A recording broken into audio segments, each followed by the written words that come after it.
வணக்கம். இந்த காணொளி எதுக்குன்னு பார்த்தீங்கன்னா, ஜப்பான்ல வாழ்ற தமிழர்கள். நீங்க ஜப்பான்ல வாழ்ற தமிழர்களா நீங்க இருக்கலாம். உங்களுக்கு வந்து பிசினஸ் ஸ்டார்ட் பண்ணணும். பார்ட்னர்ஷிப்பா சேர்ந்து, அதாவது உங்கள மாரியே ஜப்பான்ல வாழ்ற தமிழர்களோட பார்ட்னர்ஷிப்பா சேர்ந்து நீங்க தொழில் தொடங்கணும். அப்படிங்கிற ஒரு இன்டென்ஷிப் இருக்கலாம். ஆனா தனியா பண்றத விட ஒண்ணா சேர்ந்து பண்ணும்போது அதோட எஃபெக்ட் அதிகமா இருக்கும், குரோத் அதிகமா இருக்கும், ஸ்பீடும் அதிகமா இருக்கும், ரீச் அதிகமா இருக்கும்.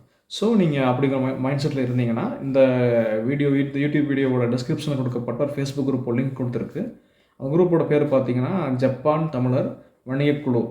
அந்த லிங்க் கிளிக் பண்ணி அந்த குரூப்பில் சேர்ந்துக்குங்க. உங்கள மாரியே இந்த வீடியோவை பார்த்துட்டு, உங்கள மாரியே இருக்கிற ஜப்பான்ல இருக்கிற தமிழர்கள், உங்கள மாரியே மைண்ட் செட் இருக்கக்கூடியவங்க, ஜப்பான்ல வாழ்ற தமிழர்களோட ஜாயின் பண்ணி தொழில் பண்ணணும் அப்படிங்கிற மைண்ட் செட் இருக்கக்கூடியவங்க இந்த வீடியோவை பார்த்துட்டு உள்ள ஜாயின் பண்ணியிருப்பாங்க அந்த குரூப்பில். அவங்க கூட நீங்களும் சேர்ந்து நீங்கள் வந்து நீங்கள் வந்து ஜாயின் பண்ணிக்கலாம். ஒன்றா சேர்ந்து பிஸ்னஸ் பண்ணி ஜப்பானில் ஒன்றா சேர்ந்து நீங்கள் பிஸ்னஸ் ஸ்டார்ட் பண்ணி நீங்கள் தனியாக பண்ணுறது ஸ்லோவாக இருக்கும். ஒன்றா சேர்ந்து பண்ணும்போது ஸ்பீடாக இருக்கும், எஃபெக்ட் அதிகமாக இருக்கும், ரீச் அதிகமாக இருக்கும், ஸ்பீடு அதிகமாக இருக்கும். நீங்கள் ஒன்றா சேர்ந்து ஆரம்பிச்சுக்கலாம். மேலும் அந்த குரூப்பில் பார்த்தீங்கன்னா, அதிக லாபம் கொடுக்கக்கூடிய வணிக திட்டங்களையும் நாங்கள் ரெகுலராக ஷேர் பண்ணுவோம்.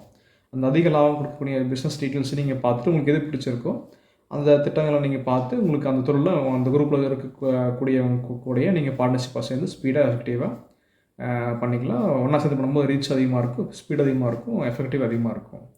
எனவே இப்படிக்கு பரத் கிஷோர், வணிக மேம்பாட்டு நிபுணர் மற்றும் சமூக நலத்திட்டமிடல் நிபுணர். நன்றி, வணக்கம்.